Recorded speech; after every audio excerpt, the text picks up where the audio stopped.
Soy un dragón. Mamá ha dicho otra vez no. Siempre hace lo mismo. No me parece justo. Y me enfado. Y cuando me enfado me convierto en un dragón, que lo destroza todo a su paso. Mamá volvió a decir. No es no. Entonces empecé a refunfuñar. Cuando refunfuño, cruzo mis fuertes brazos y hago como si no oyera nada, y no quisiera decir nada. No quiero ni sentir las manos de mamá, aunque me acaricien con suavidad las mejillas. Mamá dice que parezco una piedra. Es como si estuviera encerrado muy dentro de esa piedra. No puedo dejar de refunfuñar. ¿Cuántas veces me ha dicho mamá? No es no. Eso no es justo. Muy dentro siento la rabia crecer dentro de mí como un fuego llameante y me pongo rojo encendido. Cuando estoy enfadado, me convierto en un dragón gigante que lo destroza todo a su paso.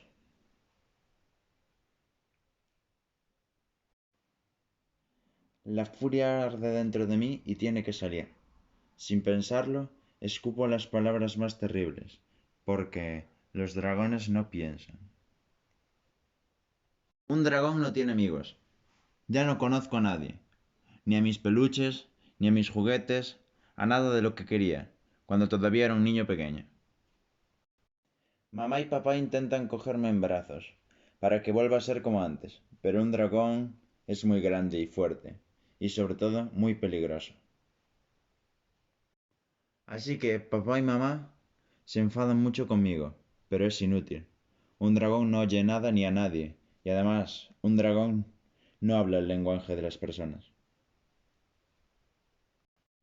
Al final me quedo solo, con mi culo gordo de dragón sobre las ruinas de mi cuarto. Estoy un poco triste, y me da vergüenza. Solo tengo ganas de llorar, llorar muy fuerte para apagar el fuego que arde dentro de mí.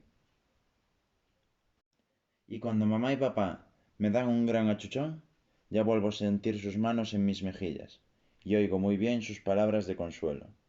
El dragón ha desaparecido. He vuelto a ser un niño pequeño.